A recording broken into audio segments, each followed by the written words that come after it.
السلام علیکم every one, please میرے چینل کو سبسکرائب اور میری ویڈیوز کو لائک کر دیں، تھینک یو۔ حولیہ اور یگید کی بلند آوازیں سنتے وہ دونوں کبھی خوش ہوتے تو کبھی ان کی لڑائی میں حصہ ڈالتے، اس چلتی لڑائی کو مزید بھڑکانے میں مصروف تھے۔ آخر کو لڑائی کا اختتام یگید کے بالوں پر حملے نے کیا۔ وہ دونوں ہاتھوں سے اس کی کلائیاں جکڑے اسے خود سے دور کر رہا تھا اور حولیہ اپنے ہاتھوں کی گرفت مضبوط کرتی اس کی کوشش ناکام بنانے میں ہمیشہ کی طرح کامیاب ہو رہی تھی۔ سلطان اور عشاء کی ہنسی پورے ہال میں گونجتی ایک پرکششتہ ماحول نمایاں کر رہی تھی۔ حولیہ، یار کیوں مجھے گنجا کرنے پر تلی ہوئی ہو تم؟ چھوڑ دو میرے بال خدا کے لیے۔ آخر وہ اس سے فاصلے پر ہوتی تیکھی نگاہوں سے اسے گھور رہی تھی۔ یار تم جانتی ہو نا، آئی لو یو۔ حولیہ نے ایک زوردار جپت اس کے کندھے پر رسید کی۔ کیا تم ہر وقت فارم میں ہی رہتے ہو ڈفر انسان؟ وہ گھور کر بولی۔ ارے یار، اب اتنے پیار سے محبت کا اظہار کر رہا ہوں، سن لو اور خوش ہو۔ یہاں کوئی ایسا نہیں جو میری طرح اظہار محبت کرے۔ عشاء نے ایک ٹیڑھی نگاہ سلطان پر دوڑائی جو شریر سا چہرہ بنائے انہیں دیکھ رہا تھا۔ اور وہ کیوں بھلا؟ سلطان بھائی ہیں نا، وہ کریں گے نا اظہار محبت۔ حولیہ نے سلطان کی طرف دیکھا جو دونوں ہاتھ آپس میں باندھے ہوئے تھا۔ یہ جنگلی، اور وہ بھی اظہار محبت؟ ہوش میں آؤ حولیہ، کہاں دیوار میں سر پھوڑ رہی ہو؟ عشاء کی ہنسی چھوٹی۔ سلطان نے آئی برو اٹھائے اسے دیکھا۔ ارے رہنے دو حولیہ، کہاں یہ اور کہاں اظہار محبت، یہ ہمیشہ چھپاتا ہی رہتا ہے۔ عشاء کی بات پر حولیہ کا منہ سا بن گیا۔ سلطان نے گردن ٹیڑھی کیے اسے دیکھا۔ اس میں چھپانے والی کون سی بات ہے بھلا؟ تم پر مرتا ہوں، سرِ عام کہتا ہوں۔ حولیہ اور یگید نے آنکھیں پھیلائے اسے دیکھا جبکہ عشاء نے پلکیں جھپکتے نگاہیں ادھر ادھر گھمائیں اور وہ جناب دونوں ہاتھ آپس میں باندھے پرسکون سی شکل بنائے اس پزل ہوتی لڑکی کو بغور دیکھ رہا تھا۔ حولیہ اور بیگی کی تالیوں سے ہال گونج اٹھا۔ وہ مسکراتی ہوئی اٹھ کر منظر سے غائب ہوئی تو سلطان نے بمشکل ہنسی دبائی۔ وہ دونوں رخصت ہوئے تو لان میں ٹہلتے اس نے لوسی کے پیچھے دوڑ لگائی۔ وہ چھوٹی سی بلی اب بڑی ہو رہی تھی۔ وہ بلی دوڑ کر پھولوں کے پیچھے جا چھپی۔ وہ بھاگتی ہوئی اس کی طرف بڑھی مگر وہ تیز بلی اپنی پھرتی دکھاتی وہاں سے ایک سیکنڈ میں اچھل کر ایک طرف ہوئی۔ وہ اس کے پیچھے بھاگتی ہوئی ہال میں داخل ہوئی تو کسی مضبوط چیز سے ٹکرائی۔ اللہ! ابدر، قسم سے آپ نا کپڑے پہنی ہوئی ایک دیوار ہیں۔ وہ ماتھے پر ہاتھ رکھے اسے خفگی سے گھور رہی تھی۔ سلطان کے اعصاب ڈھیلے ہوئے۔ اور اس دیوار سے ٹکرانا تمہارا مقدر۔ وہ ایک طرف سے گزر کر واپس سے اس بلی کی طرف بھاگی تو سلطان اس کی کلائی تھامتے اسے روکا۔ لڑکی، میں نے تمہیں کتنی دفعہ کہا ہے یوں بندروں کی طرح اچھلا نہ کرو۔ تم کب ماننا شروع کرو گی میری بات؟ ارے یار، میں چلوں نہیں، بھاگوں نہیں، الٹی نہ سوؤں، سیڑھیاں نہ چڑھوں تو کیا ایک جگہ حنوط ہو کر بیٹھ جاؤں شو پیس کی طرح؟ آپ بھی نہ۔ وہ مڑی تو ایک جھٹکے سے اس کا وجود ہوا میں لہرایا۔ وہ اسے اٹھائے ایک قدم بڑھا۔ آسمان پر موجود بادلوں نے اپنی رحمت برسانا شروع کی۔ وہ مسکرائی۔ ابدر، بارش آ رہی ہے، چلیں نا چھت پر چلتے ہیں، مجھے بارش میں نہانا ہے۔ سلطان نے نفی میں سر ہلایا۔ کیوں؟ وہ چڑھ کر بولی۔ سردی کافی ہے، بیمار ہو جاؤ گی۔ نہیں ہوتی نا، پلیز پلیز، مجھے بارش میں نہانا ہے، پلیز۔ وہ مسکرایا۔ پلیز ابدر، کتنے ہی عرصے بعد بارش آئی، مجھے تو یہ بھی یاد نہیں کہ آخری دفعہ میں کب بارش میں نہائی تھی۔ مجھے وہاں اوپر جانا ہے۔ وہ بچوں کی طرح ضد کر رہی تھی۔ کب بڑی ہوگی تم؟ وہ اس کے سر میں ہلکی سی ضرب لگاتا اسے اٹھائے چھت کی طرف چل دیا۔ کبھی نہیں، وہ مسکراتی ہوئی اس کے کندھے پر سر ٹیک گئی۔ سلطان نے اسے نیچے اتارتے اشارہ کیا۔ بس 10 منٹ ہیں، اس کے بعد میری بات مانو گی؟ اس کی بات سنے بغیر وہ تیزی سے چھت کے بیچوں بیچ آ کھڑی ہوئی۔ عشا نے اپنا اسکارف اتار کر ایک طرف رکھتے دونوں بازو ایک دوسرے کی مخالف سمت پھیلائے اور چہرہ آسمان کی طرف اٹھایا۔ وہ اسے دیکھتے دونوں بازو آپس میں باندھے مسکرا رہا تھا۔ ارے آپ بھی آئیں نا، سلطان نے نفی میں سر ہلایا۔ کیوں، آپ کو بارش پسند نہیں؟ اس نے نفی میں سر ہلایا۔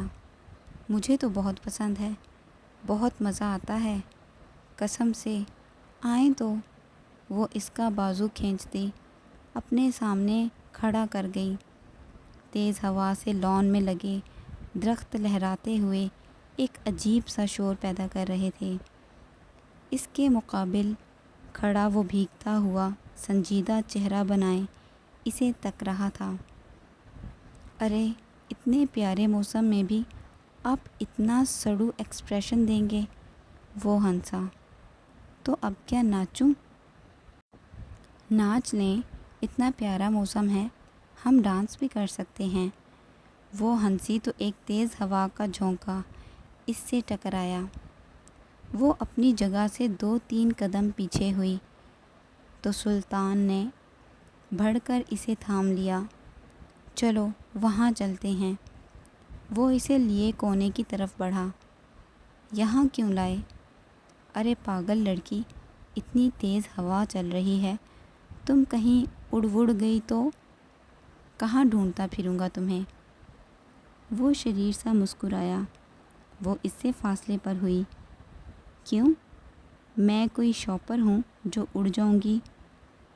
اب تم شاپر کی انسلٹ کر رہی ہو، کیا مطلب؟ وہ دونوں ہاتھ آپس میں باندھ گئی۔ وہ بھی تم سے باری ہی ہوتا ہوگا۔ وہ کھسیانی سی ہنسی اچھالتا مڑا۔ وہ نیم آنکھیں کھولے اسے دیکھ رہی تھی۔ ہوا مزید تیز ہوئی۔ وہ اپنی اس دیوار کے پیچھے کھڑی اس تیز ہوا سے بچ رہی تھی۔ سلطان نے جھک کر اسے باہوں میں بھرا۔ وہ اسے دیکھ رہی تھی۔ رسک نہیں لوں گا۔ وہ کھل کر ہنس دی۔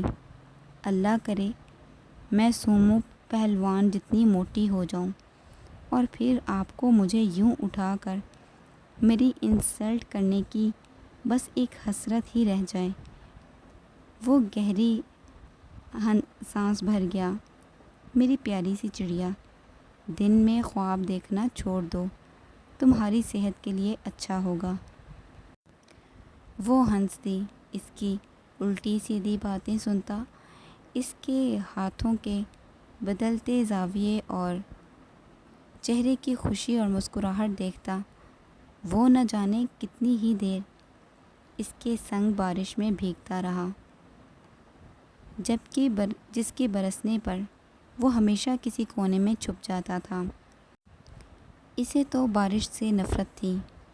سلطان نے اس کی انگلی تھامتے اسے اپنے ہاتھ کے نیچے گول گول گھماتے خود سے دور کیا اور اپنی طرف کھینچتے اپنے بازو پر گراتے وہ کھل کر ہنسا۔ آپ کبھی بارش میں نہیں نہائے؟ سلطان نے نفی میں سر ہلایا۔ مگر کیوں، پسند نہیں؟ کوئی خاص وجہ؟ وہ مسکراتا ہوا ایک نگاہ آسمان کی طرف دوڑا گیا۔ کچھ خاص نہیں۔ چلو اب چلتے ہیں، مگر مجھے کچھ دیر اور یہاں رکنا ہے۔ بس اب اب تم میری بات مانو گی۔ اس مضبوط آدمی نے جھک کر اپنی موم کی گڑیا کو باہوں میں بھرا اور وہ چل دیا۔ وہ اس کے کندھے پر سر رکھتی آنکھیں موند گئی۔ ہاں، اسے اب اس کی بات ماننی تھی ہمیشہ۔ وہ فریش ہوتی ہال میں آئی تو اپنا ناپسندیدہ کام دیکھ کر اس کا منہ سا بن گیا۔ وہ ٹیبل پر دوائیوں کا ڈھیر سجائے تسلی سے اسے دیکھ رہا تھا۔ وہ پیارا سا منہ بناتی اس سے کچھ فاصلے پر آ بیٹھی۔ سلطان نے اس کے ناپسندیدہ سیرپ سے چمچ اوپر تک بھرا تو وہ تھوک نگل گئی۔ اتنا زیادہ تو نہ بھرا کریں، میں کوئی بھینس تو ہوں نہیں، وہ ہنس دیا۔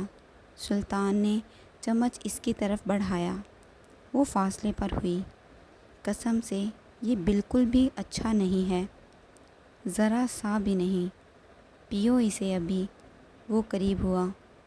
اچھا، ذرا ایک دفعہ آپ پی کر دکھائیں، آپ کو لگے پتہ، جو اتنا بھر بھر کر کھلاتے ہیں مجھے، میں کس خوشی میں پیوں بھلا؟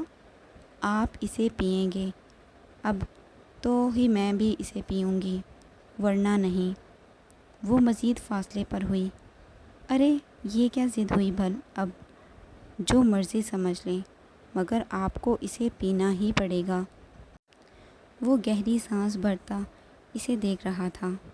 ٹھیک ہے، پی لوں گا، مگر اس کے بعد تمہیں ڈبل پینا پڑے گا۔ وہ تو بات کی بات ہے نا۔ چلیں ذرا۔ سلطان نے چمچ منہ میں بھرتے زور سے آنکھیں میچیں۔ کتنا ٹیسٹی ہے نا؟ وہ جھک کر اسے دیکھ رہی تھی۔ وہ منہ سنوارتا اپنی مسکراہٹ دبائے ہوئے تھا۔ ہاں بہت۔ سلطان نے عجیب سا منہ بنایا۔ اب لگا پتہ؟ وہ ناک سکیڑے اسے دیکھ رہی تھی۔ کیا چیز ہے یہ، اتنا بیہودہ؟ وہ کھل کر ہنسی، اب کہ اس نے آدھا چمچ اس کی طرف بڑھایا۔ اب آئے نا لائن پر۔ دونوں کی بیک وقت ہی ہنسی بلند ہوئی۔ سلطان نے اس کے سر پر تھپکی دیتے چیزیں سمیٹ کر مطلوبہ جگہ رکھیں۔ مجھے ایک ضروری کام سے جانا ہے میری گڑیا، تو تم اپنا بہت خیال رکھنا۔ آپ کہاں جا رہے ہیں اور کب آئیں گے؟ وہ قریب آتا اسے تھام گیا۔ یگید کے آفس، ایک ضروری کام سے۔ وہ اسبات میں سر ہلا گئی۔ اس کے سر پر بوسہ دیتا وہ چل دیا۔ جلدی آنا، میں انتظار کروں گی۔ وہ مڑا اور سینے پر ہاتھ رکھ گیا۔ چلتے چلتے ہال کے دروازے پر پہنچ کر وہ پلٹا۔ سلطان نے شہادت کی انگلی لبوں سے لگاتے اس کی طرف گھمائی۔ وہ آنکھیں پھیلائے اسے دیکھتی لب دبا گئی۔ وہ جا چکا تھا۔ وہ کھل کر ہنسی۔ پاگل آدمی۔ اس نے اپنی سفید ڈائری تھامی اور ہال کے پچھلے دروازے کی سیڑھیوں پر آ بیٹھی۔ وہ اس چھوٹی سی ڈائری پر ہر لفظ لکھتی آپ دیدہ سی ہو رہی تھی۔ کبھی خوش ہوتی تو کبھی رو دیتی، کبھی کھل کر ہنستی۔ اچانک اسے اپنے پیچھے کسی کے قدموں کی آہٹ سنائی دی۔ وہ ایک پل میں پلٹی اور سامنے نمودار ہوئی نفوس کو دیکھتے وہ کھل کر مسکرائی۔ ارے مروہ، خوش آمدید، تم کب آئی؟ مرحبا، بس ابھی آئی۔ کیسی ہو تم؟ وہ اس کے قریب آ بیٹھی۔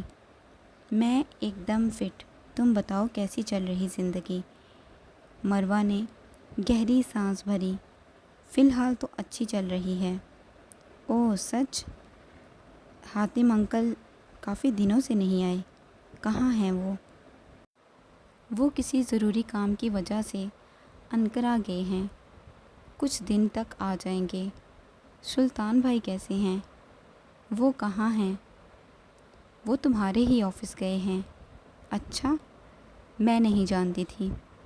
اٹس اوکے، تم بتاؤ صارف بھائی کی کوئی خیر خبر؟ ہمیں ہمیشہ کی طرح سر کھاتا رہتا ہے۔ اور کیا خبر ہو سکتی ہے اس موٹے کی؟ ارے یار، اب اسے موٹا تو نہ کہو، اب تو وہ بیچارہ تمہارے لیے اتنا فٹ ہو گیا ہے۔ وہ کھل کر ہنسی تو مروہ کے چہرے پر ہلکی سی مسکان نمایاں ہوئی۔ کتنی ہی دیر وہ اس سے باتوں میں مصروف اس خوبصورت گھر میں اپنی مدھر سی ہنسی بکھیرتی رہی۔ عشا، تمہیں پتہ ہے یہاں قریب ہی جو پورٹ ہے نا، وہاں آج ایک ایگزیبیشن لگی ہے آرٹ اینڈ کرافٹ کی۔ ہاں واقعی؟ مروہ نے اثبات میں سر ہلایا۔ میں تمہیں لینے آئی ہوں، چلو ساتھ میں چلتے ہیں، مزہ آئے گا۔ ارے یار، چلتی تو ضرور، مگر ابدر گھر نہیں ہے اور میں اسے پوچھے بغیر کہیں نہیں جاتی۔ عشا، تم تو ایسے کہہ رہی ہو جیسے میں کوئی اجنبی ہوں۔ ہم پہلے بھی تو ساتھ میں گھومنے جاتے تھے نا۔ وہ خفا ہوئی۔ جانتی ہوں، مگر اب بات اور ہے مروہ۔ مطلب تم نہیں چلو گی میرے ساتھ؟ وہ خفگی سے بولی۔ ایسی بات نہیں۔ اچھا رکو، میں اسے پوچھ لیتی ہوں۔ وہ قریب پڑا فون اٹھا چکی تھی۔ مروہ نے اس کے ہاتھ سے موبائل لیتے ایک طرف رکھا۔ اس کی ضرورت نہیں، ہم اس کے آنے سے پہلے ہی آ جائیں گے۔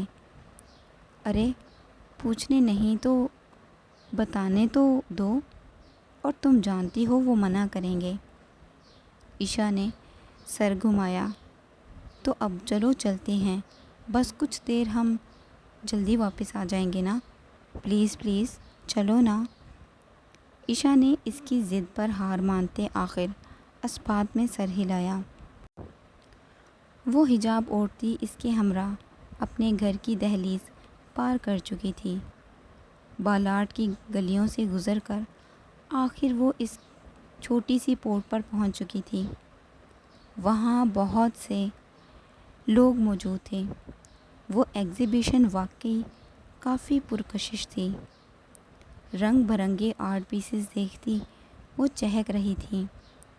یہ کوئی اپنا منفرد سا پروجیکٹ اس ایگزیبیشن میں پیش کرتے اس کی رونق کو مزید ابھار رہا تھا۔ وہ مروہ کے ہمراہ چلتی ہوئی ایک ریفریشمنٹ کی چھوٹی سی دکان کے قریب آ رکی۔ کون سا لوگی؟ Red grip.